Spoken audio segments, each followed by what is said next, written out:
Assalamualaikum warahmatullahi wabarakatuh. Pada kesempatan kali ini kita akan bahas kisah sang ratu sufi, yaitu Rabi'atul Al-Adawiyah yang balik bertanya kepada malaikat Munkar dan Nakir.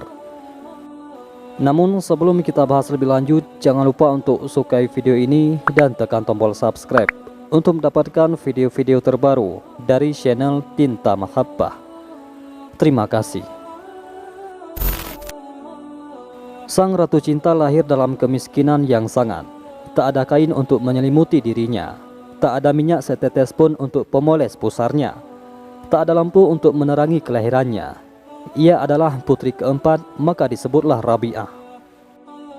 Sang ayah menekur sedih memikirkan hal ini. Mau pinjam ataupun minta, sudah menjadi pantangan bagi dirinya. Semuanya digantungkannya kepada Allah Subhanahu wa Ta'ala. Dalam kesedihan, ia bermimpi bertemu sang nabi yang menghiburkan hatinya. Temuilah gubernur Basrah dan katakan, setiap malam engkau kirimkan salawat 100 kali kepadaku, dan setiap malam Jumat 400 kali.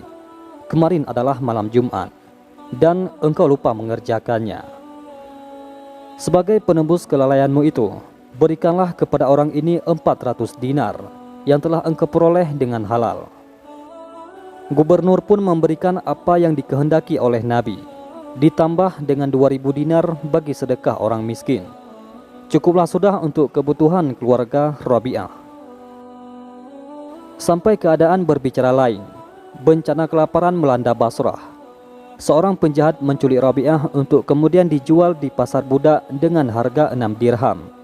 Lalu majikan membelinya dan memberikannya tugas-tugas yang amat berat. Siang hari Rabi'ah bekerja sambil berpuasa. Malam harinya dihabiskan untuk mujahadah dan muajahah dengan Rabbnya. Kedekatan beralih menuju keakraban. Keakraban membawanya kepada kerinduan. Dan kerinduan telah mengantarkan cintanya kepada Tuhannya. Aku adalah miliknya. Aku hidup di bawah naungannya. Aku lepaskan segala sesuatu yang telah kuperoleh kepadanya. Aku telah mengenalnya, sebab aku menghayati. Suatu malam yang dingin, sang majikan merasakan kegelisahan dalam hatinya. Maka ia pun berjalan ke belakang rumah memeriksa sekelilingnya, memeriksa kunci-kunci rumahnya. Dan ketika ia sampai di dekat gudang tempat Rabi'ah tinggal, kekagetannya membuat ia sendiri gugup. Lampu yang semula dipegangnya kini terlempar entah kemana. Bagaimana tidak? Ketika ia melongokkan kepalanya ke dalam ruang tempat Rabi'ah beristirahat, ia sedang melihat Rabi'ah menjalankan sholat. Dan di atasnya tampak cahaya yang terang benderang. Bukan lampu, sebab cahaya itu tidak bergantung kepada sesuatu apapun. Keesokan harinya Rabi'ah dipanggil oleh majikannya. Maka majikannya menyampaikan keinginannya. Ia membebaskan Rabi'ah sebagai budak. Kini Rabi'ah telah merdeka. Meski sang majikan berharap Rabi'ah mau untuk tinggal di rumahnya, tapi ia memilih untuk pergi menjauhi masyarakat sekitar. Dan ia menemui sebuah gua agak di pinggir desa. Tinggallah ia di sana. Suatu hari di musim semi, Rabi'ah memasuki tempat tinggalnya. Kemudian ia melongok keluar sebab pelayannya berseru, "Ibu, keluarlah dan saksikanlah apa yang telah dilakukan oleh Sang Pencipta. Lebih baik engkaulah yang masuk kemari dan saksikanlah Sang Pencipta itu sendiri. Aku sedemikian asyik menatap Sang Pencipta, sehingga apa peduliku lagi terhadap ciptaan-ciptaannya," sahut Rabi'ah dari dalam. Suatu malam sebab terlalu letih, ia tertidur. Seorang maling menyelusup masuk ke dalam rumahnya dan mencuri cadarnya. Tetapi tak ditemuinya pintu keluar. Cadar diletakkan, kemudian pintu keluar terlihat.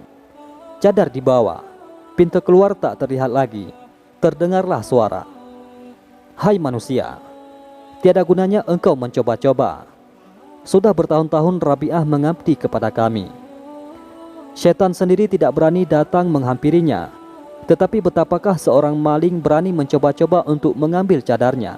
Pergilah dari sini." Jika seorang sahabat sedang tidur, maka sang sahabat bangun dan berjaga-jaga.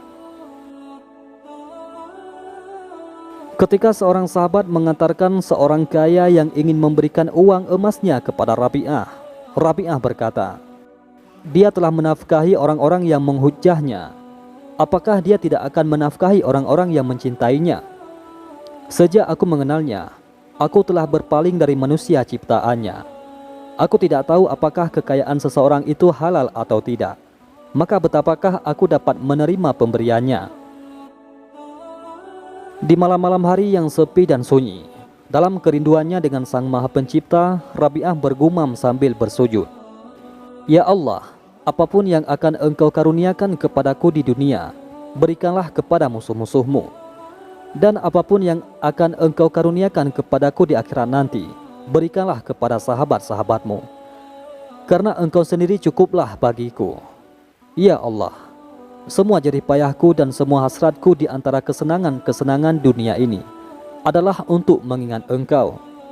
Dan akhirat nanti di antara segala kesenangan akhirat adalah berjumpa denganmu.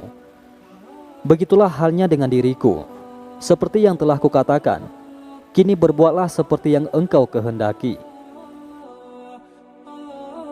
Rabi'atul Adawiyah merupakan salah seorang Sri Kandi agung dalam Islam. Beliau terkenal dengan sifat wara dan senantiasa menjadi rujukan golongan cerdik pandai, karena beliau tidak pernah kehabisan hujjah.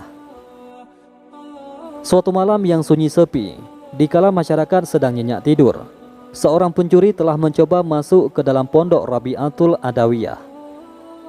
Namun setelah mencari sesuatu sekeliling berkali-kali, dia tidak menemui sebuah benda berharga kecuali sebuah kendi untuk berwudu. Itu pun sangat jelek. Lantas si pencuri tergesa-gesa untuk keluar dari pondok tersebut. Tiba-tiba Rabi'atul Adawiyah menegur si pencuri tersebut.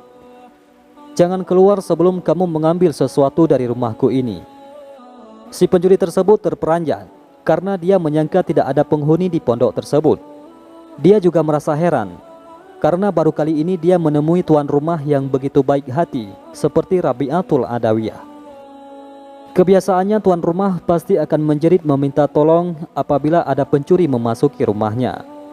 Namun ini lain. Silahkan ambil sesuatu, kata Rabi'atul Adawiyah kepada pencuri tersebut. Tiada apa-apa yang boleh aku ambil dari rumahmu ini, kata si pencuri berterus terang. Ambillah itu, kata Rabi'atul Adawiyah sambil menunjuk kepada kendi yang jelek tadi. Ini hanyalah sebuah kendi jelek yang tidak berharga, jawab si pencuri. Ambil kendi itu dan bawa ke bilik air. Kemudian kamu ambil wudhu menggunakan kendi itu. Selepas itu sholatlah 2 rakaat. Dengan demikian, engkau telah mengambil sesuatu yang sangat berharga daripada pondok jelekku ini, balas Rabi'atul Adawiyah. Mendengar kata-kata itu, si pencuri tadi berasa gemetar. Hatinya yang selama ini keras menjadi lembut seperti terpukau dengan kata-kata Rabi'atul Adawiyah itu. Lantas si pencuri mengambil kendi jelek itu dan dibawa ke bilik air, lalu berwudu menggunakannya. Kemudian dia menunaikan sholat 2 rakaat. Ternyata dia merasakan suatu kemanisan dan kelezatan dalam jiwanya yang tak pernah dirasa sebelum ini. Rabi'atul Adawiyah lantas berdoa, Ya Allah, pencuri ini telah mencoba masuk ke rumahku. Akan tetapi dia tidak menemui sebuah benda berharga untuk dicuri. Kemudian aku suruh dia berdiri di hadapanmu. Oleh itu, janganlah engkau halangi dia daripada memperoleh nikmat dan rahmatmu. Pada suatu hari, sekumpulan golongan cerdik pandai telah datang ke rumah Rabi'atul Adawiyah. Tujuan mereka tidak lain dan tidak bukan adalah untuk menguji beliau dengan berbagai persoalan. Malah mereka telah mempersiapkan dengan satu persoalan yang sangat menarik. Mereka menaruh keyakinan yang tinggi, karena selama ini Rabi'atul Adawiyah tidak pernah kekurangan hujjah. Wahai Rabi'atul Adawiyah, semua bentuk kebajikan yang tinggi-tinggi telah dianugerahkan oleh Allah kepada kaum lelaki, namun tidak kepada kaum wanita. Ketua rombongan itu memulai bicara. Buktinya, balas Rabi'atul Adawiyah. Buktinya ialah mahkota kenabian dan rasul telah dianugerahkan kepada kaum lelaki. Malah mahkota kebangsawanan juga dikurniakan kepada kaum lelaki. Paling penting, Tidak ada seorang wanita pun yang telah diangkat menjadi nabi atau rasul. Malah semuanya dari golongan lelaki. Jawab mereka pula dengan yakin. Memang betul pendapat tuan-tuan sekalian. Akan tetapi harus diingat bahwa sejahat-jahat pangkat ada pada kaum lelaki juga. Siapa yang mengagung-agungkan diri sendiri, siapa yang begitu berani mendakwakan dirinya sebagai Tuhan, dan siapa pula yang berkata, bukankah aku ini Tuhanmu yang mulia? Dengan tenang, Rabi'atul Adawiyah membalas hujah mereka sambil merujuk kepada Fir'aun dan Namrud. Kemudian Rabi'atul Adawiyah menambah lagi, anggapan dan ucapan seperti itu tidak pernah keluar dari mulut seorang wanita. Malah semuanya dilakukan oleh kaum lelaki. Mengenai wafat sang Ratu Sufi Rabi'atul Adawiyah ada dua pendapat. Pendapat pertama, yaitu pada tahun 135 Hijriah atau tahun 752 Masehi.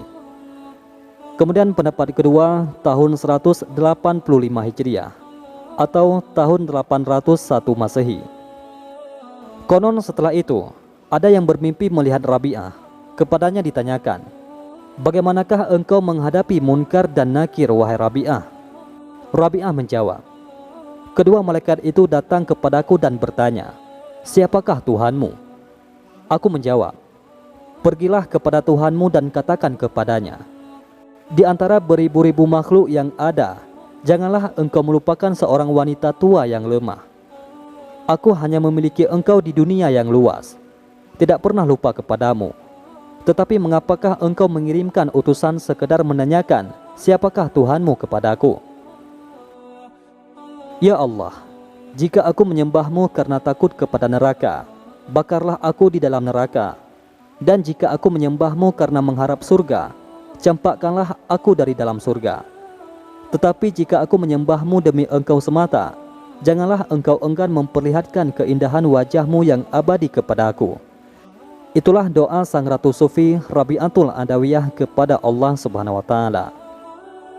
Itulah kisah sang Ratu Sufi yang balik bertanya kepada sang malaikat.